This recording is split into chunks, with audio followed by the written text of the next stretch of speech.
is subterranean spaces, a diameter of 2 to 3 kilometers. Life from somewhere has chosen this almost like an airport.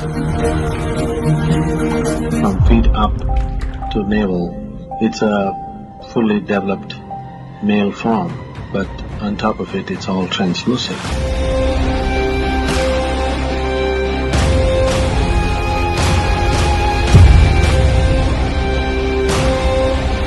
His problem was he could enter the solar system only at certain times.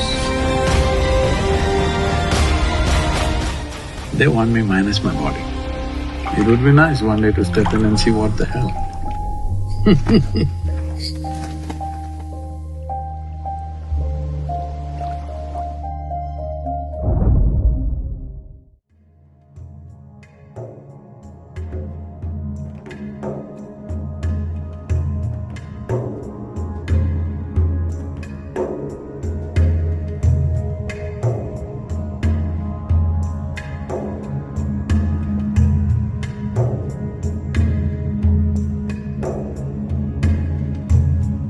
From here on, whatever I speak is just conjecture and legend.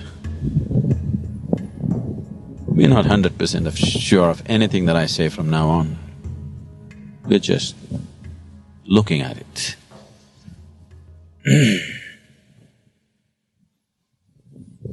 One thing is clear, here, this we are 100% sure is there's a tremendous amount of activity in the lake.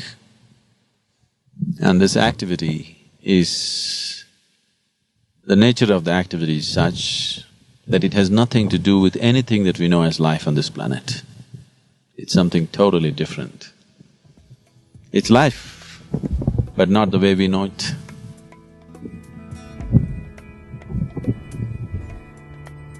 I wouldn't call Manasarovar a spiritual place because spirituality is out of human being. These beings, if you can call them that, I don't know what we can call them, whether we can call them beings or things or creatures or what. We have no words for things or happenings which don't belong to our realm of experience. They don't belong to anything that we know as life. So for now, due to lack of words, we'll call them beings. Their nature is nothing to do with who we are and what we are, on this level at least. So this is not really a spiritual place, but somehow life from somewhere has chosen this almost like an airport. They're just landing, taking off, landing, taking off at a tremendous pace. This is just crazy. This doesn't stand to any reason. Why for millions of years, one particular spot on the planet has been used by life which doesn't belong here? Why? And why the same place? And why for so long?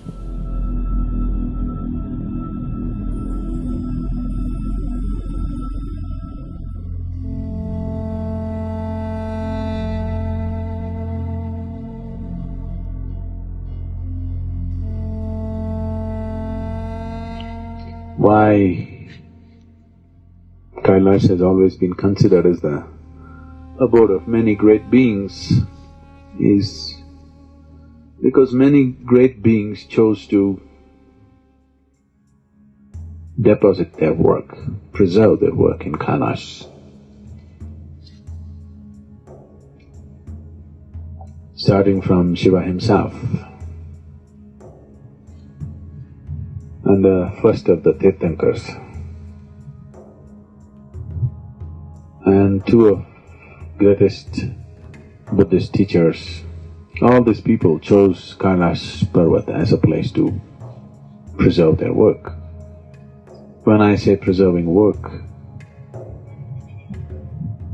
for most mystics on this planet, till now, in all these thousands of years, if they get to share 1 or 2% of their work with people around them, they are very fortunate.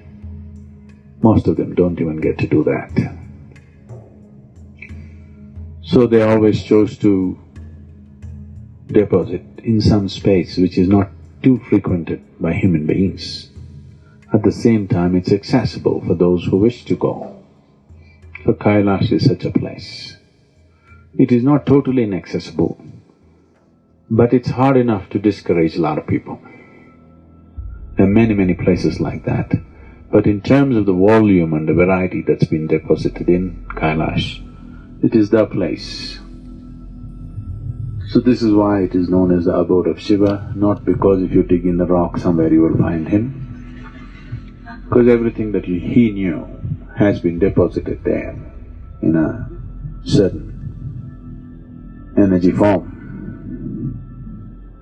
So, all that is valuable for us in his life, from his life, is here. So in that sense, he's alive here. He's still living here because in an energy form he's alive. Many beings are alive there. But you should not go about imagining, because the first thing that happens to people who go to Kailash and Manasarovar and come is they looked up in the sky, you see that? Shiva and Parvati. Don't miss the bull.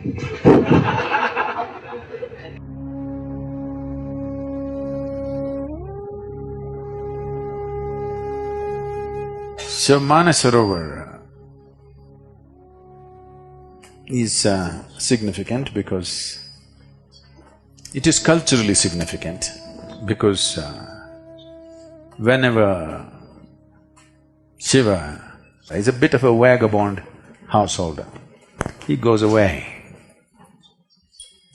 So his wife, Parvati, instead of staying in Kailash, she comes down here because that's all iced up. She comes down here, at least there's cold water. So she lives here largely. I want you to imagine, you're the just only woman sitting on the banks of Manasarovar like nothing here. She wants to have a baby. She's unable to have a baby because Shiva's seed is not human. So, it's clear that she cannot have a baby with him. But when she's alone, when she's with him, she's fine. When he's gone for long periods, her maternal instincts took over, she wants to have a baby. So one day, she smeared herself with sandal paste head to toe, waited for a period of time, then slowly peeled off all the sandal paste. When you do this, a certain amount of your skin or your cells will come away.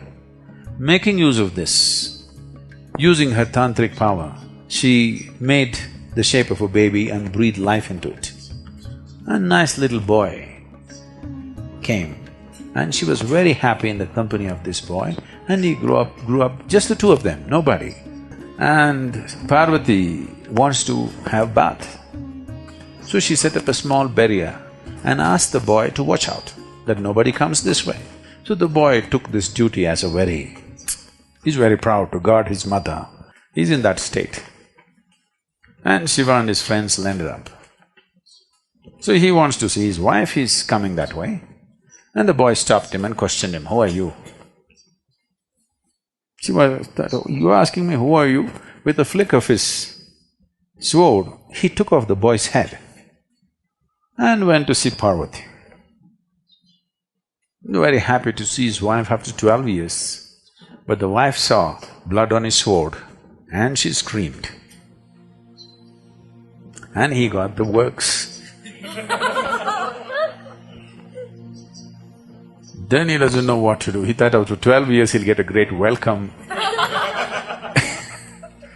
Here she is freaking on him. She said, "You have to bring him back to life."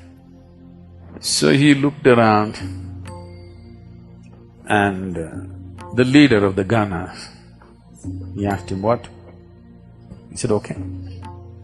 So he lopped off his head and put it on the boy's head. First head transplant. So now the boy had a human body and a Gana's head, that too chief of the Gana's head, and he had a limb which was boneless limb. So he became a Ganapati, the chief of the Ganas. Somewhere down the line, artists from Sivakasi in Tamil Nadu, because they had never seen a Gana but the place was full of elephants, a boneless limb means they could not imagine beyond an elephant. So they slowly made that into an elephant. Whatever they do even today, everybody calls it only Ganapati. Nobody calls him Gajapati, okay? He's Ganapati. He is the king or the leader or the chief of Ganas.